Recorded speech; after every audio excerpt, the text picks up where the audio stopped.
The Sega Saturn and PlayStation 1 game, Grandia, is a game that's incredibly close to my heart. As a child, I was obsessed with this game, considering I only had the first disc that I completed hundreds of times, spending entire days playing without stopping. This game is one of the reasons why I'm really into anime and really into Japanese culture. It just captures my imagination just that strongly. I still play it even now. In Grandia, you follow the adventures, and I really mean adventures, of the young boy Justin, who is a child who wants to become a first-rate adventurer. It's a huge thing in this world, to explore and discover new things. His father and his various other ancestors were adventurers before him, discovering secrets about this world. It's like this mixture of being a general worldwide explorer and being an archaeologist. He wants to know the secrets of the world. He wants to find, above all else, the ancient civilization of Angelo. In this game, we follow him on his dream quest. We follow him as he starts off just visiting local mines and local ruins, to exploring the new world, to going over enormous walls that separate bits of the continents. We see him discovering the secrets behind the world and growing up against authority. We see him work for freedom and everything that's just awesome. Everything about this game emphasizes that you are on an adventure and you are exploring. From the gameplay structure I'll talk about later, to the intense, epic soundtrack, which is amazing considering the hardware that this was on. There are dark moments, there are light moments. It's just fantastic. It's like a really good anime, but you're playing. The visual presentation is rather good, I would say, for the period. I actually think it still works today. It wouldn't necessarily work for a new release, obviously, but I don't think it's all that dated. I would say it survives a lot better than its contemporaries. I personally don't believe Final Fantasy VII has aged incredibly well, but I think this game has, considering that it sort of looks a bit more rudimentary. It doesn't have the amazing pre-rendered backgrounds. It works in polygons, it works with 3D environments with 2D sprites on top. The soundtrack also lends a lot to this game. The mix of epic orchestras with electronic aspects, with keyboards and electric guitars and all sorts of awesome rocky aspects, as well as this amazing classical soundtrack, just ticks every box correctly for me. For the most part of the game, we're following Justin and Fina. They are our two core characters. They start off not being all that keen on each other, although Fina does humour Justin to some degree. But it deepens and the relationship really moves forward quite fantastically. If this game was made nowadays, I would say, do they really need to become a romantic item? But I do think it happens fairly organically. I think that they really are characters who are meant for each other. The secondary cast are less interesting. They work really well in a sort of episodic manner in which party members get switched in and out, which I think is quite good. But they don't make anywhere near as much of an impact. They do have their own arcs and they are quite cool, but some characters, especially in the later game, do seem to just turn up, have their one little trait, and that's about it. But that's really not what you're paying attention to. The focus here is really on Justin and Fina, and I think that's done fantastically. One particularly interesting aspect regarding the structure of this game is the fact that it really does feel quite a lot like an anime. Whereas current games, such as the mid-2000s games like Disgaea and Phantasy Star Universe, actually set out their games in actual episodes as if it was a series.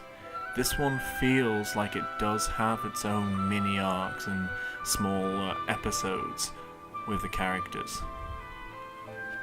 This is in no way a bad thing. I actually think it's a strong thing in its favour, and it helps to break up the action with these little set pieces which are quite nice and regarding the world and the characters within the world. Although, now as an adult, it is really noticeable, and in some cases slightly jarring, but in many, I think it works quite nicely to break the game up. The gameplay of Grandia is very much based in exploration, far much more than any other JRPG I've really encountered.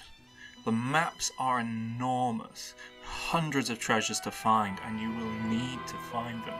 There are hundreds of paths to take, some of which can end up getting you lost going in crazy loops around maze-like areas. The environments themselves range from fields to forests to mountains to deep dungeons to caves to giant space fortresses to military compounds. There's really a lot on display here, and that really says a lot. It gives you the sense of adventure. Just the towns, with hundreds of NPCs that are more in depth than anything you'll find in the likes of Skyrim. Everyone has something to say, and although they're not all necessarily going to be quest givers, they all add to the picture of this world that Justin is adventuring through. That really puts you in the character's shoes a lot more, especially for a game which sort of railroads you through the plot for a lot of cases. There are secrets to find, there are secret areas to find, there are entire side quests where the game has to tell you you've gone quite a long way off the beaten track. You can do this stuff and it doesn't really matter for the story. There's all sorts of really awesome things to explore and find. The battle system is sort of turn-based with a twist. There is a general bar that goes down and different stats affect how quickly you'll be able to act. But you can also delay your enemies by attacking them in certain ways. What moves you use, what magic you use changes what levels up. And they also give you greater stat boosts. This game isn't actually about leveling up in general. What you'll find is much more useful is leveling up your weapons, leveling up your magic, and then your general level is just a thing on the top to make it seem like a regular JRPG. Area of effect spells are a huge thing in this game. Area of effect moves in general, or actually like dealing with the placement of your enemies. In your defensive options, you can either sit there and endure and defend against the blow, or you can choose to just run to the other side of the battle screen. You're given so many options in this game. It's just quite fantastic. One criticism of this system, I would say, is that items are essentially useless. You won't find it very long until you've got magic and skills that are so advanced that items are just a bit of a pain in the backside. Each character can only carry 12 anyway, and you'll find yourself just carrying lots and lots of loot and wondering why this game even bothers with the likes of potions. You may have heard me say this a lot, that this game is a game of adventure. But that really is, at the bottom line, what it means to me. It means adventure. Whereas some games try to make things extra grimdark grim at all times, this game only does it when the plot demands it. Other games, including the sequel to this one, have main characters who are unapologetic assholes, who may have their reasons for being so, but that's still the case. Justin is relatively innocent. He understands what's going on, but he also realizes that doing the right thing is the right thing to do because it's the right thing to do. He will still look at the world through quite nice, bright eyes, in sharp contrast to everyone else who is confused at why he's putting himself out there, but why he's still happy. There are dark moments, there are sad moments, but they're more effective because the game in general is a lot more bright and wonderful. I've heard that one of the sort of translations for this title, Grandia, is Grand Day. A good day. And I think that really shows in this game.